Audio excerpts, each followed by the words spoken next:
ನಮಸ್ಕಾರ. ಧರ್ಮ ಸಂಪದ ವಾಹಿನಿಗೆ ಸ್ವಾಗತ. ಅಷ್ಟವಕ್ರ ಋಷಿಗಳು ಪ್ರಾಚೀನ ಕಾಲದ ವೈದಿಕ ಋಷಿಯಾಗಿದ್ದರು. ಇವರು ತುಂಬಾ ಜ್ಞಾನವುಳ್ಳವರಾಗಿದ್ದರು.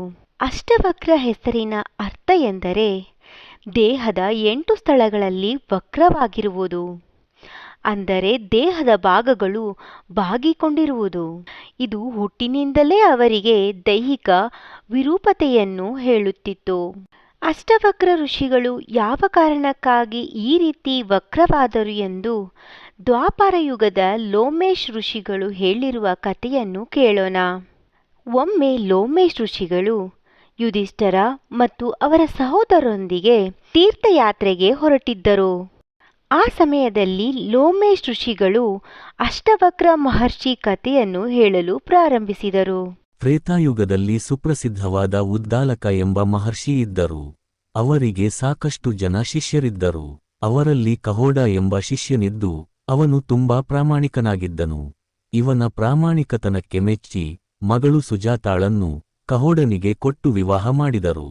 ಮಗಳು, ಅಳಿಯ, ಮಗ ಎಲ್ಲರೂ ಒಂದಾಗಿ ಆಶ್ರಮದಲ್ಲೇ ಇರುತ್ತಿದ್ದರು. ಕೆಲವು ತಿಂಗಳು ಕಳೆದಾಗ ಸುಜಾತ ಗರ್ಭಿಣಿಯಾದಳು. ಆಶ್ರಮದಲ್ಲಿ ಉದ್ದಾಲಕರ ಜೊತೆಗೆ ಕಹೋಡನು ಶಿಷ್ಯರಿಗೆ ಪಾಠ ಮಾಡುತ್ತಿದ್ದನು. ಆತನ ಪತ್ನಿ ತನ್ನ ಹೊಟ್ಟೆಯಲ್ಲಿರುವ ಮಗುವಿಗೂ ಒಳ್ಳೆಯ ಬೋಧನೆ ಸಿಗಲೆಂದು ಪಾಠ ಮಾಡುವಲ್ಲಿ ಕುಳಿತಿರುತ್ತಿದ್ದಳು. ಹೊಟ್ಟೆಯಲ್ಲಿರುವ ಮಗು ಎಲ್ಲಾ ಪಾಠಗಳನ್ನು ಕೇಳಿಸಿಕೊಳ್ಳುತ್ತಿತ್ತು ಮತ್ತು ಎಲ್ಲಾ ಶಾಸ್ತ್ರಗಳನ್ನು ಮನನ ಮಾಡಿಕೊಂಡಿತ್ತು. ಹೀಗಿರುವಾಗ ಒಂದು ದಿನ ಕಹೋಡನ ಮನಸ್ಥಿತಿ ವ್ಯಸ್ತಗೊಂಡಿತೋ ಏನೋ. ಅದೇ ಸಮಯಕ್ಕೆ ಹೊಟ್ಟೆಯಲ್ಲಿನ ಮಗು ಮಾತಾಡಕ್ಕೆ ಶುರುಮಾಡಿತು. ಅಪ್ಪ, ನಿಮ್ಮ ಕೃಪೆಯಿಂದ ನೀವು ಹೇಳುತ್ತಿದ್ದ ಬೋಧನೆಯಿಂದಾಗಿ ನನಗೆ ಸಾಕಷ್ಟು ಜ್ಞಾನವು ಸಿಕ್ಕಿದೆ. ಆದರೆ ಇವತ್ತು ನೀವು ಬೋಧನೆಯನ್ನು ತಪ್ಪಾಗಿ ಹೇಳಿಕೊಡ್ತಾ ಇದ್ದೀರಿ. ದಯವಿಟ್ಟು ತಪ್ಪಾಗಿ ಹೇಳಿಕೊಡಬೇಡಿ ಎಂದು ಮಗು ಅಂದಿದ್ದು ಕಹೋಡನಿಗೆ ಕೇಳಿಸಿತು.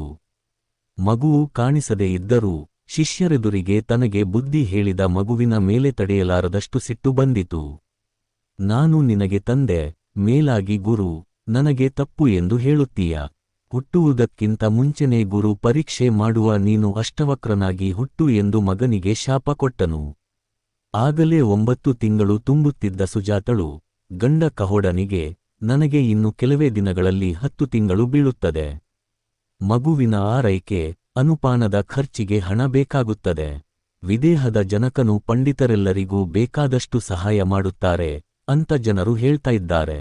ನೀವು ಜನಕನ ಹತ್ತಿರ ಹೋಗಿ ಹಣ ಸಂಪಾದನೆ ಮಾಡಿಕೊಂಡು ಬನ್ನಿ ಎಂದು ಗಂಡನಿಗೆ ಹೇಳಿ, ಇದರಿಂದ ಮಗುವಿನ ಪೋಷಣೆ ಮಾಡಲು ಸುಲಭವಾಗುತ್ತದೆ ಎಂದಳು.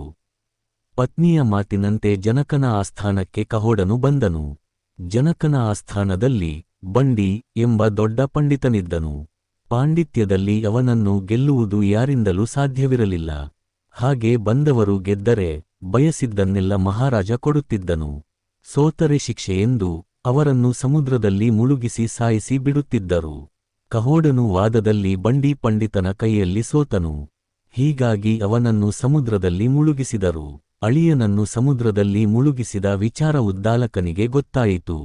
10ನೇ ತಿಂಗಳಲ್ಲಿ ಸುಜಾತಳಿಗೆ ಮಗು ಹುಟ್ಟಿತು. ಮಗುವಿನ ದೇಹದ 8 ಭಾಗ ಸೊಟ್ಟಗಿದ್ದು ಅಷ್ಟವಕ್ರನಂತೆ ಹುಟ್ಟಿದನು. ಅದಾಗಲೇ ಮಗುವಿನ ತಂದೆ ಕಹೋಡನನ್ನು ಸಮುದ್ರದಲ್ಲಿ ಮುಳುಗಿಸಿದ್ದರಿಂದ ಮಗು ತಂದೆಯ ಮುಖವನ್ನು ನೋಡಿರಲಿಲ್ಲ. ಉದ್ದಾಲಕನು ಮಗುವಿಗೆ ಬೇಜಾರು ಆಗಬಾರದೆಂದು ತಾನೇ ಅದರ ತಂದೆ ಎಂದು ಹೇಳಿದನು. ಶ್ವೇತಕೇತು ಅಣ್ಣನೆಂದುಕೊಂಡೇ ಬೆಳೆಯಿತು. ಹೀಗೆ ಬೆಳೆಯುತ್ತಾ 12 ವರ್ಷ ತುಂಬಿತು. ಅಷ್ಟವಕ್ರನನ್ನು ಪಾಂಡಿತ್ಯದಲ್ಲಿ ಯಾರೂ ಮೀರಿಸಲಾಗಲಿಲ್ಲ. ಶ್ವೇತಕೇತು ಸಾಮಾನ್ಯ ಬುದ್ಧಿವಂತನಾಗಿದ್ದ. ಒಂದು ದಿನ ಅಕಸ್ಮಾತಾಗಿ ಇಬ್ಬರು ಜೊತೆಯಲ್ಲಿ ಆಟ ಆಡುತ್ತಾ ಬಂದರು.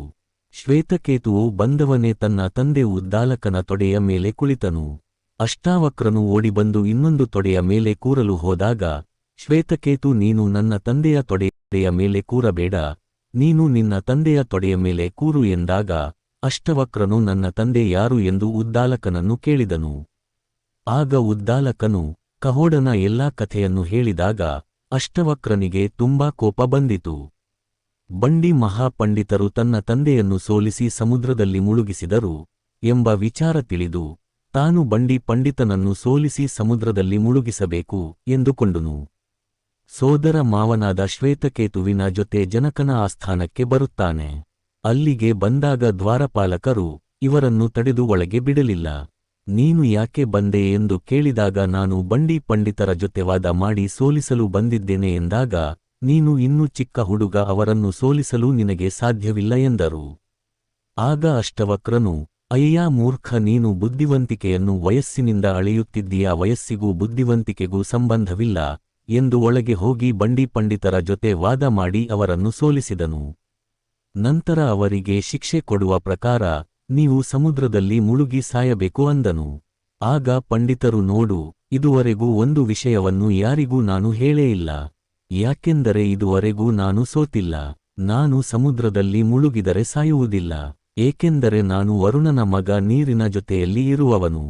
ಹಾಗೆಯೇ ಇನ್ನೊಂದು ವಿಚಾರವಿದೆ, ಅದು ನನ್ನಿಂದ ಸೋತಂತಹ ಪಂಡಿತರು ಯಾರೂ ಸತ್ತಿಲ್ಲ.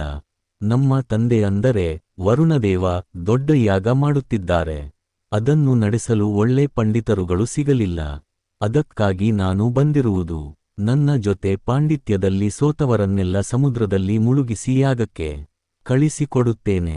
ನಿಮ್ಮ ತಂದೆ ಕಹೋಡನು ಕೂಡ ಸತ್ತಿಲ್ಲ, ಯಾಗವನ್ನು ಮಾಡ್ತಾ ಇದ್ದಾನೆ, ಅವನನ್ನು ಕರೆದುಕೊಂಡು ಬರುತ್ತೇನೆ ಅಂತ ಹೇಳಿ ಕಹೋಡನನ್ನು ಕರೆದು ತಂದು ಒಪ್ಪಿಸಿದನು. ಶ್ವೇತಕೇತು ಜೊತೆ ಅಷ್ಟವಕ್ರನು ತನ್ನ ತಂದೆ ಕಹೋಡನನ್ನು ಕರೆದುಕೊಂಡು ಆಶ್ರಮಕ್ಕೆ ಬರುತ್ತಾನೆ. ಕಹೋಡನಿಗೆ ಮಗನ ಕುರಿತು ತುಂಬಾ ಹೆಮ್ಮೆ ಅನಿಸಿತು. ಅವನು, ನೋಡು ಮಗು, ಎಲ್ಲ ಮಕ್ಕಳು ತಂದೆಯಿಂದ ಉದ್ಧಾರ ಆಗುತ್ತಾರೆ, ಆದರೆ ಒಂದು ರೀತಿ ಸತ್ತು ಹೋದ ನನ್ನನ್ನು ನೀನು ವಾಪಸ್ಸು ಕರೆತಂದೆ, ಹೀಗಾಗಿ ನಿನ್ನಿಂದ ನಾನು ಉದ್ಧಾರವಾಗಿದ್ದೇನೆ. ಈಗ ನಾನು ನಿನಗೆ ಒಂದು ವರವನ್ನು ಕೊಡಬೇಕೆಂದು ಮಾಡಿದ್ದೇನೆ. ನೀನು ಈ ಕೂಡಲೇ ಹೋಗಿ ಮಧುವಿಲ ನದಿಯಲ್ಲಿ ಮುಳುಗಿ ಸ್ನಾನ ಮಾಡು ಎಂದನು. ಅಷ್ಟವಕ್ರನು ಯಾಕೆ ಎಂದು ಕೇಳಿದಾಗ, ಮೊದಲು ನದಿಯಲ್ಲಿ ಮುಳುಗಿ ಸ್ನಾನ ಮಾಡು, ಗೊತ್ತಾಗುತ್ತದೆ. ಆ ಪ್ರಕಾರ ಅಷ್ಟವಕ್ರನು ಮಧುವಿಲ ನದಿಯಲ್ಲಿ ಮುಳುಗಿ ಸ್ನಾನ ಮಾಡಿ ಮೇಲೆ ಬಂದಾಗ ದೇಹದ ಅಷ್ಟವಕ್ರವೆಲ್ಲ ಹೋಗಿ ಸುಂದರವಾದ ಶರೀರ ಬಂದಿತ್ತು. ಆನಂತರ ಆ ನದಿ ಹೆಸರು ಮಧುವಿಲ ಹೋಗಿ ಸಮಂಗ ಅಂತ ಆಗುತ್ತದೆ. ಅವನ ಅಂಗಗಳೆಲ್ಲ ಸರಿ ಹೋಗಿದ್ದರಿಂದ ಸಮಂಗ ಅನ್ನುವ ಹೆಸರಾಯಿತು. ಇದು ಮಹಾಮೇಧಾವಿ ಅಷ್ಟಾವಕ್ರ ಮಹರ್ಷಿ ಕಥೆ. ಧನ್ಯವಾದಗಳು. ಈ ವಿಡಿಯೋ ಇಷ್ಟವಾದಲ್ಲಿ ಲೈಕ್ ಮಾಡಿ, ಕಮೆಂಟ್ ಮಾಡಿ, ಶೇರ್ ಮಾಡಿ. ಇನ್ನಷ್ಟು ಮಾಹಿತಿಗಳಿಗಾಗಿ ಸಬ್ಸ್ಕ್ರೈಬ್ ಮಾಡಿ. ಧನ್ಯವಾದಗಳು.